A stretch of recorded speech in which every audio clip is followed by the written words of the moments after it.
a year has passed since we came together here to celebrate the good news of Jesus' resurrection. Walking out of the worship service on Easter morning, a woman commented to the pastor on the size of the crowd and how good it was to see so many people in church. But then she asked, will it make any difference? Will it make any difference? The pastor replied, will Easter make any difference in all these people? Is that an interesting question or what? Because we know for many people the joy and the hope of Easter only comes once a year. As you look back over the past year, has the good news made any difference in your life? Has anything changed for you since we said He is risen indeed together here? Does life look any different to you because you've heard the news that Jesus conquered death for you? Mull on that just a bit this morning. During Holy Week, we've been following along with Matthew's record of these last days of Jesus' earthly life. We know that each one of the Gospels has a little bit different point of view as they share the life of Jesus with us. Each one offers a little bit different angle of sight. And Matthew, from his point of view, is the only one whose record includes earthquakes. We know about earthquakes. I'm sure we have some native Californians here this morning. Any native Californians, you know about earthquakes. Earthquakes are part of your culture, so much a part that it's easy to take them in stride. But then something happens, like the Japan earthquake, and we're reminded just how powerful and how awesomely destructive an earthquake can be. Did you know that according to global positioning systems, the entire Japanese island near the quake moved 8 feet? 8 feet. It's incredible. There's no way that things in that region are ever going to be the same again. Homes are gone, roads are disjointed, railways are twisted. The very foundation of the entire culture of that nation has been shifted. You might have seen some of the frightening home videos that showed the destruction of the quake and the resulting tsunamis. One that I watched included a voiceover from the person who was holding the camera, and his words were, "This is the end. We are lost." That's the fearful power of an earthquake. Things move. Things are shaken and thrown down. Nothing remains the same. And in Matthew's record of Jesus' last days, there are 2 quakes. You don't think that got people's attention? We can turn back the clock a little ways before the Japan quake. How many of you remember the earthquake that struck Alaska 47 years ago? Remember that? Do you recall that quake struck on Good Friday? Imagine how worshipers in Anchorage, for instance, would have heard Matthew's story about the death and resurrection of Jesus. What word do you think would have stood out in their minds? Earthquake. Earthquake was not just a word that would have been thrown in to liven up the story. Suddenly for them that story had new life. Oh yeah, they understood earthquakes now. They had seen half of the main street of Anchorage drop 10 feet. They had seen seacoast towns washed away. Their lives there had been changed forever. And I'm sure that Good Friday and Easter took on new meaning for those folks for years to come. Once there's an earthquake, the shift in the earth's surface never goes back to where it had been before. It is changed forever. The cross and the death of Jesus were earthquake events. That's the point that Matthew's trying to make. The good news is that things have shifted in our favor. We aren't helpless and hopeless anymore. We aren't cut off from God by our sin anymore. Everything has been shaken. Everything has been changed. In Jesus Christ, Paul says, there is new creation. Easter and resurrection were earthquake events. How do you feel about that? I know we talk a lot about not liking change. And we especially don't like surprises, especially when it comes to our faith. Why would we want new creation when old creation is so familiar and suits us so well? Changing only makes things complicated and uncomfortable. Change can even be scary. People had a certain way of dealing with death in early Palestine.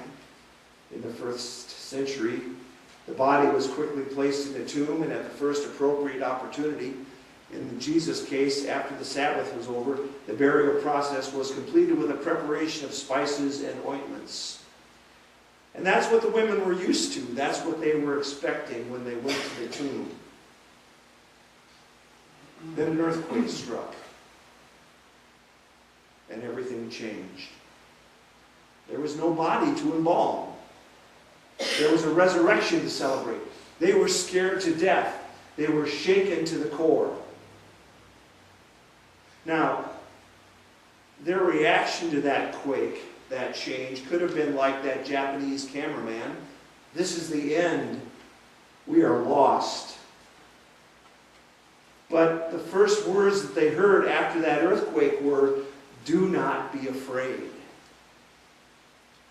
And Jesus would repeat those words over and over to his followers in the days that followed. Do not be afraid. There's been an earthquake, but do not be afraid. Everything has changed, but do not be afraid. Life as you knew it will never be the same again, but do not be afraid. Go and tell, and do not be afraid. Now, I realize that we've not been shaken by a major earthquake here in Gilbert. When was it? Was it a year ago now? We had a little shake and things. I remember we had an earthquake, but it wasn't anything that got us too worked up. But many of you do know what it means to have your lives turned upside down. Since we celebrated resurrection a year ago, friends and loved ones have died. Life-threatening illnesses have pushed in unexpected, unplanned directions in life. Jobs have been lost. Sure things have failed us. The world political landscape is in upheaval. So maybe we do know earthquakes after all. And the word of the Lord speaks as clearly and plainly to us as it did to the women at the tomb. Do not be afraid. Even when things are shaking all around us and it looks like it's the end, Jesus says, do not be afraid. Things are not going to turn out the way we think. The end is going to be unlike anything we could ever imagine. Until the women see Jesus, they don't know what the end will look like. Looking back on the events of Holy Week, we could ask about those who deserted Jesus and the one who denied him, and those who were powerless to do anything but watch as Jesus was put to death. What about them? Would they be shaken by judgment and condemnation? Will that be our lot in life as well? As we reflect on all that, Jesus says, do not be afraid. Go and tell my brothers to go to Galilee. There they will see me. The earthquake shook and moved those first Christians, and they came to recognize the risen Lord. All other sources of security had been stripped away, and the future they thought was there was gone. They were moved. And they experienced boldness and freedom of speech that surprises us when we read the stories of the church coming together after the resurrection. It's as if their security came from the inside out. They were not afraid of people who scoffed at what they believed. They were not afraid of the authorities who ordered them to stop speaking about Jesus. They were free from what their neighbors thought about them. They were free from what the established power structure could do to them. They were free from all of that. They were moved, they were shaken. The resurrection changed things. Easter has changed things. They were set free. Think for a moment what that kind of freedom could mean for you. Think how that might change the way you listen to the nightly news, where it seems like so many are so intent on keeping us in fear. How might it change the way you pass a stranger on the sidewalk? How might it change the way you imagine who is against you and who is for you? The first disciples faced a lot of challenges after Christ's resurrection, but those challenges did not define them. They knew that even after all of their mistakes, after all of their displays of cowardice and foolishness and fear, Jesus came back to them. He had gone ahead of them to Galilee, and he had promised to be with them until the close of the age. Do not be afraid. You see, Easter frees you to step out. Easter frees you to break down boundaries, to make a difference, and to change things. You can be an earthquake in your community. Do not be afraid. In Christ you have been changed. Do not be afraid. Tectonic plates are shifting, yes, but it's because God is creating a new heaven and a new earth. Do not be afraid. Your life and your security are where they always have been, hidden with Christ, in God. And brothers and sisters, Christ is risen. He is risen indeed. Amen. Let us pray. Good and gracious God, hear our response of joy and faith. May we not be afraid. May we know that you are with us. May we take on the challenges of life, knowing that you are our strength and our salvation. And that in you we have nothing to fear. We celebrate, we rejoice, we lift up our voices in praise to hear this Easter good news.